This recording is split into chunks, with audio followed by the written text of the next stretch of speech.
Hello दोस्तों, स्वागत है आप सभी का हमारे यूट्यूब चैनल एकेश्वरी एजुकेशन पर। आज हम आप सभी को इंग्लिश ग्रामर का बहुत ही बेसिक कॉन्सेप्ट लेकर के आए हैं जो बहुत सारे लोग नहीं जानते हैं, क्योंकि इंग्लिश के सिलसिले में सीखने के लिए पता नहीं कभी इधर की टॉपिक कभी उधर की टॉपिक ऐसे भटकते रहते हैं। तो मैं शुरू से आप सभी को इंग्लिश पढ़ाने जा रहा हूँ। आप डेली 8 बजे शाम को देखिए और कोई भी समस्या हो, कोई भी प्रॉब्लम हो, आप मुझे कमेंट करें, मैं उसका सोल्यूशन ज़रूर आपका दूँगा, क्योंकि मैं कमेंट सबका मैं पढ़ता हूँ और उसका जवाब मैं ज़रूर देता हूँ। चलिए स्टार्ट करते हैं कि इंग्लिश ग्रामर क्या है, ठीक है। और देखिए वीडियो मैं थोड़ा स्लो ज़रूर पढ़ाऊँगा, क्योंकि यूट्यूब में एक सिस्टम है कि अगर आप वीडियो को फास्ट देखना चाहते हैं तो कॉर्नर पे जा करके राइट क्लिक करके आप उसको फास्ट करके देख सकते हैं। तो मेरा जो पढ़ाने का तरीका है दोस्तों, बहुत ही मैं इजी से पढ़ाऊँगा, बहुत धीरे धीरे पढ़ाऊँगा, ठीक है। आप उसको करके देख लीजिएगा, ताकि इसलिए धीरे धीरे पढ़ाता हूँ कि आपको समझ में आ जाए, ठीक।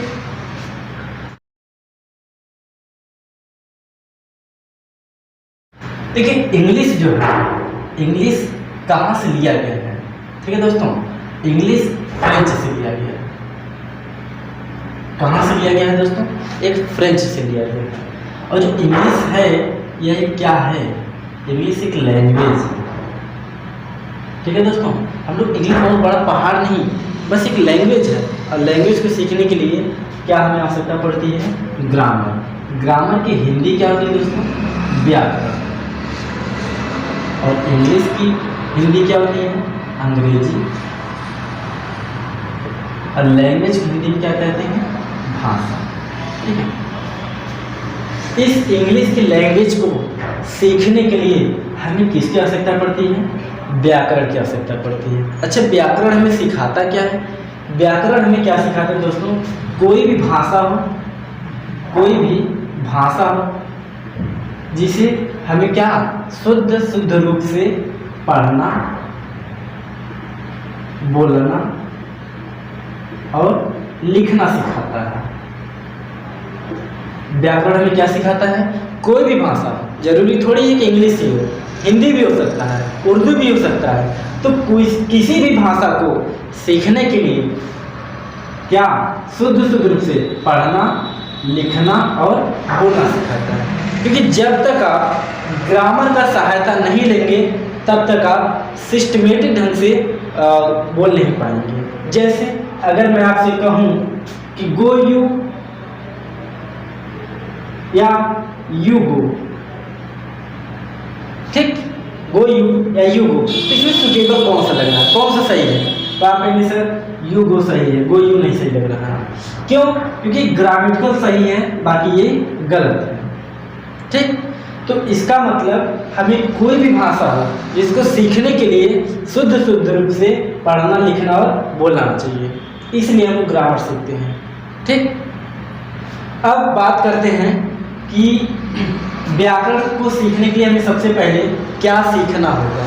तो व्याकरण को सीखने के लिए सबसे पहले आपको जानना होगा लेटर।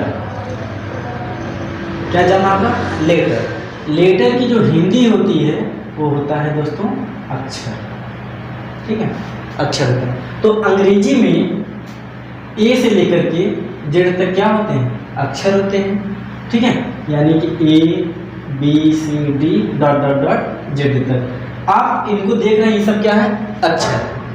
जब इनको हम ए से लेकर के जेड तक के सारे वर्डों को हम क्या करते हैं? सारे वर्ड कितने होते हैं? 26 लेटर होते हैं। इन सारे वर्डों को हम क्या बोलते हैं? इन सारे वर्डों को हम बोलते हैं अल्फाबेट, जिसको हिंदी में कहते हैं वर्णमाला, ठीक। क्या मैंने बताया कि लेटर जो होते हैं ए से लेकर के जेड तक होते हैं, आपको पता ही होगा, ए बी सी डी से लेकर के जेड तक, ठीक है। तो ए से लेकर के जो जेड तक होते हैं कितने लेटर होते हैं दोस्तों? 26 होते हैं, 26 लेटर्स होते हैं। अब इन 26 लेटर को हम क्या बोलते हैं? अल्फाबेट बोलते हैं, ठीक है। इन 26 लेटर को क्या बोलते हैं? अल्फाबेट बोलते हैं। अब ये 26 लेटर में दोस्तों दो पार्ट में इसको क्या कर दीजिए? आप डिवाइड कर दीजिए, बांट दीजिए। पहला क्या होता है आपका? वावेल, और दूसरा क्या होता है कॉन्सोनेंट्स। ठीक, जो वावेल होता है वावेल की हिंदी होती है स्वर और कॉन्सोनेंट की हिंदी होती है व्यंजन। अब इसे स्वर किसे कहते हैं, व्यंजन किसे कहते हैं? देखिए दोस्तों, जो स्वर होता है, स्वर का मतलब होता है स्वतंत्र। स्वर मतलब अपना भी होता है, लेकिन यहाँ समझाने के लिए मैं आपको बता रहा हूँ स्वर मतलब क्या होता है स्वतंत्र। ऐसे वर्ड इसी को मैं बोल रहा हूँ ना, अक्षर वर्ड, हम उसको अक्षर ही कह सकते हैं या वर्ड भी कह सकते हैं। ठीक है, ऐसे वर्ड जो स्वतंत्र रूप से बोले जाते हैं। कैसे बोले जाते हैं? स्वतंत्र रूप से बोले जाते हैं, उन्हें हम क्या कहते हैं? वावेल कहते हैं, यानी स्वर कहते हैं। कौन कौन से होते हैं दोस्तों? ए, ई, आई, ओ, यू, ये आपके जो पांचों अक्षर हैं ये आपके क्या है दोस्तों? ये वावेल्स हैं। ये किसी अन्य वर्डों की सहायता नहीं लेते, ये अपने आप में क्या होते हैं? स्वतंत्र होते हैं। इसके बाद आपका जो बचता है कॉन्सोनेंट। व्यंजन किसे कहते हैं? स्वरों की सहायता से, यानी ए, ई, आई, ओ, यू, इनकी सहायता से, स्वरों की सहायता से बोले जाने वाले वर्ड क्या कहलाते हैं? व्यंजन कहलाते हैं। बात समझिए, यह स्वतंत्र रूप से बोला जाता है, लेकिन यह स्वर की सहायता से बोले जाने वाले वर्ड को क्या कहते हैं? व्यंजन कहते हैं। इसकी टोटल जो संख्या होती है वो होती है 21, और जो वावेल की संख्या होती है टोटल वो होता है 5। यानी 5 और 21 मिलकर के कितने हो गए? 26। क्लियर हो गया दोस्तों? ये था हमारा बेसिक पार्ट, वर्णमाला, लेटर हो गया और वर्णमाला हो गया, और बाकी आपका 5 वावेल और 21 कॉन्सोनेंट। ठीक है। अच्छा, हम लोग वावेल्स पढ़ते क्यों हैं? हम लोग वावेल्स क्यों पढ़ते हैं इसके लिए भी हम लोग जान लेते हैं। तो इस ब्रह्मांड में कितने भी वस्तुएं हों उसका कोई न कोई नाम होता है, और उसी नाम को हम क्या करते हैं? नाउन कहते हैं। ठीक है, चाहे कोई भी हो, कोई भी नाम, कोई भी वस्तु का नाम हो, नाम को हम क्या करते हैं? संज्ञा करते हैं, यानी नाउन करते हैं। तो उस नाउन के आगे हम लोगों को क्या लगाना है दोस्तों? हम लोगों को लगाना है ए और एन लगाना है। क्या लगाना है? ए और एन। चलिए देखते हैं। अगर मैं बात करूं बुक मतलब क्या होता है दोस्तों? किताब। आप यहाँ पर देखेंगे जो बुक है, पहला जो अक्षर है इसमें आपको दिखाई दे रहा होगा, ये क्या है? कॉन्सोनेंट। हमें और वर्डों से मतलब नहीं है, केवल नाम का जो पहला अक्षर है वो क्या है? कॉन्सोनेंट है या वावेल है? तो आप कहेंगे ये कॉन्सोनेंट है, क्योंकि वावेल कौन कौन से हैं मैंने अभी बताया। तो वावेल कौन कौन से हैं? ए, ई, आई, ओ और यू। जब ये वर्ड आपको मिल जाएंगे नाउन के पहले, तब आप क्या लगाएंगे? एन लगाएंगे। और जब कॉन्सोनेंट मिल जाएंगे तब आप क्या लगाएंगे? ए लगाएंगे। बात समझ आ गया? जैसे पेन, मार्कर। यहाँ पर 5 नाउन लिखे गए हैं, 5 वर्ड लिखे गए हैं। अब इन 5 वर्ड के सामने आपको ए लगाना है और एन लगाना है। तो यहाँ पर आप देख रहे होंगे जो पेन लिखा हुआ पहला अक्षर क्या है? पी से है। जब पी से है तो आप इसके आगे क्या लगाएंगे? ए लगाएंगे। क्यों? क्योंकि ये क्या है? कॉन्सोनेंट है।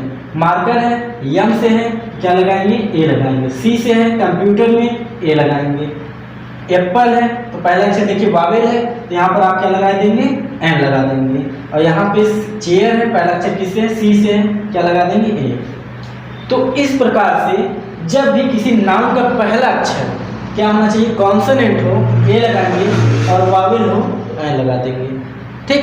लेकिन दोस्तों आप गलती मत करिएगा, यहाँ तक तो लोग छोटे बच्चे लोग पढ़ते हैं, आप ज़्यादा मैं एडवांस पढ़ा रहा हूँ। ठीक है ना? क्या करना है आपको? जब भी किसी नाउन को पढ़ने के बाद, किसी नाउन को पढ़ने या पढ़ने से पहला अक्षर इनके और अ के बीच में आता है, वहाँ पे क्या लगाएंगे? एन लगाएंगे। और जब भी किसी नाउन को पढ़ने पर पहला अक्षर क और ग के बीच में आएगा तो क्या लगाएंगे आप? ये लगाएंगे। कहेंगे सर ये कैसा सवाल है, ये तो आप हिंदी में बता रहे हैं। नहीं, यही तो मेन इसका कॉन्सेप्ट है, क्योंकि जब भी गवर्नमेंट के एग्जाम में पूछा जाता है तो इसी से लेकर के पूछा जाता है। अक्सर बच्चे इसी से कंफ्यूज हो जाते हैं। तो मैं बताता हूँ कैसे। देखिए, मैंने कहा कि जब भी किसी नाउन का पहला अक्षर पढ़ने पर, मैंने बोला जो उसका प्रोनाउंसिएशन होता है, उच्चारण होता है, पढ़ने पर आ और आह के बीच में आएगा तो आप क्या लगा देंगे? एन लगाएंगे। और पढ़ने पर क और ग के बीच में पहला अक्षर आ जाएगा, क्या लगाएंगे? ए। कैसे? इसको जरा पढ़िएगा। पेन, पेन का जो पहला अक्षर किससे आ रहा है दोस्तों? प से आ रहा है। जब प से आ रहा है तो आप क्या लगाएंगे? क और ग के बीच में ए लगाएंगे। क्लियर हो गया? मार्कर, पहला अक्षर किससे? मार्कर, यानी मार्कर जब आप लिखेंगे तो पहला अक्षर किससे आ रहा है? म से आ रहा है। जब म से आएगा तो आप क्या लगा देंगे? ए लगाएंगे। क्यों? क्योंकि क और ग के बीच में आया है। इसी प्रकार कंप्यूटर, कंप्यूटर जिसको क पढ़ रहा है तो किसके किसके बीच में लगेगा? ए। हो गया ना? अब दिया है एप्पल। देखिए, एप्पल जो दिया है इसका पहला अक्षर किससे है? ए से है। मैंने बताया कि आ और आह के बीच में जब भी आएगा तो क्या लगाएंगे आप? एन लगाएंगे। क्लियर हो गया दोस्तों? अब एग्जाम में क्या पूछा जाता है, जैसे कह दिए MA, BA, LLB, ठीक है ना? और आपको मैं लिखवा दे रहा हूँ यूरोपियन। जरा मुझे बताइए, अब आपको ये क्या लिखा है? यूरोपियन लिखा हुआ है। अब लिखेंगे इसको क्या? यूरोपियन। जब इसको आप लिखेंगे यूरोपियन तो देखिए पहला जो वर्ड है किससे है? य से है दोस्तों। किससे है? य से। यही एग्जाम में पूछता है और आप लोग अक्सर गलत करके आ जाते हैं। जब य से पूछा है तो क और ग के बीच में, क और ग के बीच में किससे आया? य आया। तो आप इसमें क्या लगा देंगे? ए लगाएंगे। देखने में भले ही ई है, वावेल है, लेकिन आप इससे लेकर के ए और एल लगाएंगे। ठीक। अब यहाँ देखिए क्या लिखा है? LLB। अक्सर बच्चे क्या करते हैं? LLB करते हैं, है ना? तो प्रोनाउंसिएशन उनका गलत होने के नाते उन लोग समझ नहीं पाते हैं। इसको बोलते हैं LLB, LLB। तो यहाँ पे पहला जो वर्ड है ए से है, तो यहाँ पे क्या लग जाएगा? लिखा है BA, तो BA जो दोस्तों है तो ब से है, तो यहाँ क्या लगा देंगे? ए लगा देंगे। MA, देखिए MA लिखा हुआ है, क्या पढ़ते हैं? MA। तो पहला अक्षर किससे? ए से, तो क्या लगा देंगे? हैं। तो उम्मीद करते हैं कि आपको ये कॉन्सेप्ट समझ में आ गया होगा। आ और आह का और क से लेकर के ज्ञान का। कभी भी आपका एग्जाम में गलती नहीं होगा। कोई भी वर्ड आपको दे दे, लेकिन उसको पहले पढ़िए कि क्या क और क्या के बीच में आ रहा है, क्या आ और आह के बीच में आ रहा है। यदि आ रहा है तो आप इसी कॉन्सेप्ट के आधार पर उसमें ए और एन का प्रयोग करें। अब तो हमने सीखा किसके बारे में दोस्तों? लेटर के बारे में।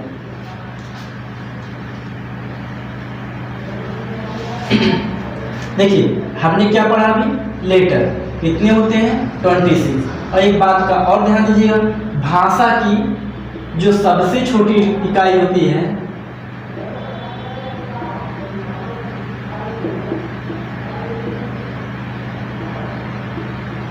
भाषा की सबसे छोटी इकाई को हम क्या कहते हैं दोस्तों? लेटर कहते हैं। ठीक है ना? सबसे छोटी इकाई। देखिए हम लोग करते क्या है? A, B, C, D, E, F, इन सब को मिला करके कोई ना कोई क्या बनाते हैं? शब्द बनाते हैं। जैसे अगर मैं बना दूं M को ले लूं और क्या ले लूं? Y को ले लूं, तो ये क्या हो जाएगा? माई। और माई का हिंदी क्या होता है?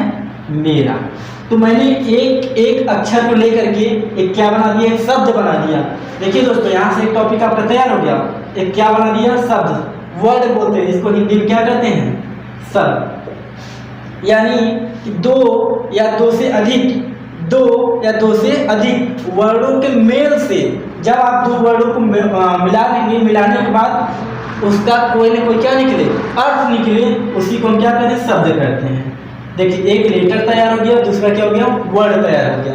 फिर से सुनिए, दो या दो से अधिक वर्णों के मेल से बना शब्द जिसका पूर्ण रूप से क्या निकले? अर्थ निकले, उसे हम क्या कहते हैं? वर्ड कहते हैं। एक बात का और ध्यान दीजिएगा, जब वाई को मिला देंगे वो शब्द तो होगा नहीं। क्यों नहीं होगा? क्योंकि इनके मिलाने से शब्द तो बन गया, लेकिन क्या कोई अर्थ निकाल रहा है? नहीं। एक्स वाई मिला देंगे, एक्स वाई जेड कर देंगे, क्या इनके मिलाने से कोई शब्द बना? शब्द तो बन जाएगा लेकिन कोई अर्थ नहीं निकलेगा। तो हम कह सकते हैं कि दो या दो से अधिक शब्दों के मिलाने से जिसका पूर्ण रूप से क्या निकले, अर्थ निकले, उसे हम क्या कहते हैं? शब्द कहते हैं।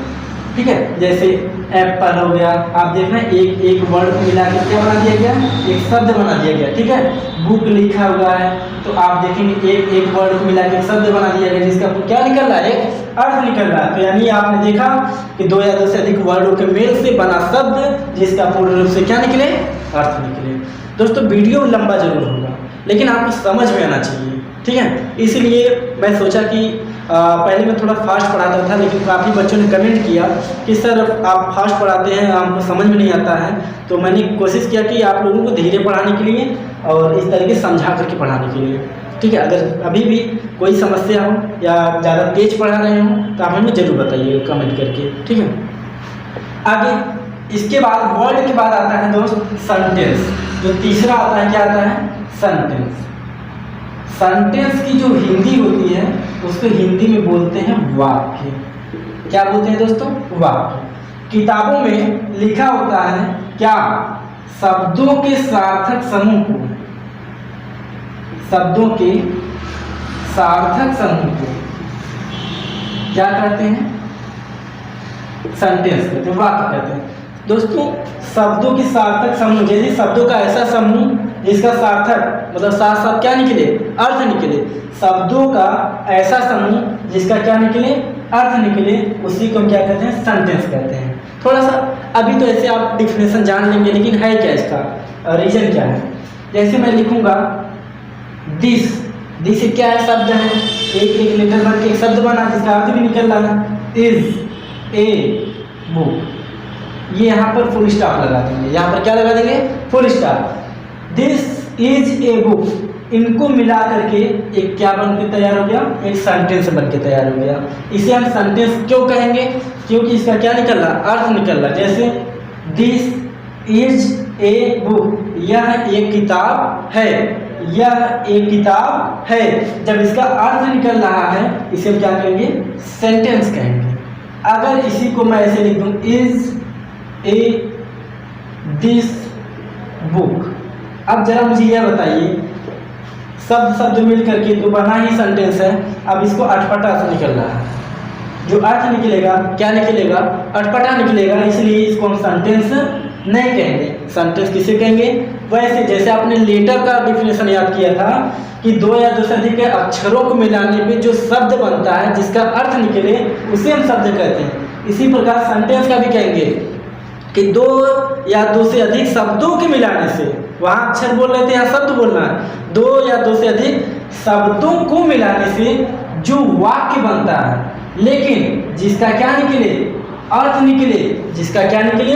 अर्थ निकले, उसे हम सेंटेंस कहते हैं। जैसे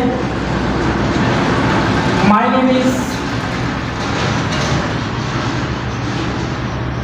नेम इज राज, मेरा नाम क्या है? राज है। तो एक सेंटेंस मैंने लिखा जिसका क्या है? एक अर्थ निकल रहा है। इसी प्रकार से दोस्तों आपका लेटर, वर्ड और सेंटेंस तैयार होता है।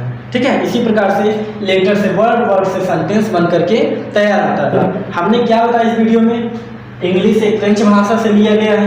ग्रामर की हिंदी होती है व्याकरण। इंग्लिश एक क्या है दोस्तों? इंग्लिश एक लैंग्वेज है जो प्रत्येक व्यक्ति अपनी बातों को दूसरे के समक्ष आदान एवं प्रदान करता है। व्याकरण हम क्यों सीखते हैं? कोई भी भाषा हो जिसको शुद्ध रूप से यानी सही से तरीके से बोलना, पढ़ना, लिखना क्या कहलाता है? ग्रामर कहलाता है। अब ग्रामर को सीखने के लिए सबसे पहले हमें क्या सीखना होगा? लेटर यानी भाषा की जो सबसे छोटी इकाई होती है उसे क्या कहते हैं? लेटर। अंग्रेजी वर्णमाला में जो ए से लेकर के जेड तक होते हैं उसको वर्णमाला कहते हैं। ए से लेकर के जेड तक 26 अक्षर होते हैं, 26 लेटर होते हैं, जिसमें आपको मैंने बताया कि 5 वावेल्स होते हैं और 21 कॉन्सोनेंट्स होते हैं। ठीक है, वावेल्स कौन कौन से होते हैं? ए ई आई ओ यू। कॉन्सोनेंट कौन कौन से होते हैं? अब B C D F G H J K L M N. ठीक ठीक है, इस तरीके से अपना देख लीजिएगा। बाकी इसके बाद मैंने बताया कि वावेल का यूज किस लिए किया जाता है। जब भी किसी नाउन के पहले ए और एन का जो प्रयोग होता है उसमें ए और एन कैसे प्रयोग होता है मैंने बताया था कि अ और आह के बीच में आएगा तो एन लगाएंगे और क और ग के बीच में आएगा तो ए लगाएंगे। क्लियर हो गया दोस्तों। फिर मैंने बताया वर्ड। वर्ड क्या है, दो या दो से अधिक अक्षरों के मिलाने पे जिसका पूर्ण रूप से क्या निकले, अर्थ निकले, उसे हम क्या करते हैं, शब्द कहते हैं। जब शब्दों को मिलाएंगे और जिसका पूर्ण रूप से क्या निकले, अर्थ निकले, उसे हम क्या कहते हैं, सेंटेंस कहते हैं। अगला जो हमारा पार्ट होगा दोस्तों, अगला पार्ट होगा पार्ट्स ऑफ सेंटेंस। क्या होगा, पार्ट्स ऑफ सेंटेंस। रेडी रहिएगा नेक्स्ट वीडियो के लिए, पार्ट्स ऑफ सेंटेंस, क्योंकि ये तो सेंटेंस तो बनकर तैयार हो गया, इसके भी डिवाइड हम करेंगे और डिवाइड करके बताएंगे और कितने प्रकार होते हैं सब 1 बाय 1 करके बताएंगे। बस इस वीडियो में इतना ही, क्योंकि वीडियो काफ़ी लंबा हो जाएगा। आप डेली वीडियो शाम को 8 बजे देखिएगा और उम्मीद करते हैं कि आपको बेहतर तरीके से समझ में आएगा। अगर आपने चैनल को सब्सक्राइब नहीं किया, सब्सक्राइब कर लीजिए। अगर सब्सक्राइब किए हो तो उसको शेयर जरूर कर दीजिएगा दोस्तों। थैंक यू, धन्यवाद।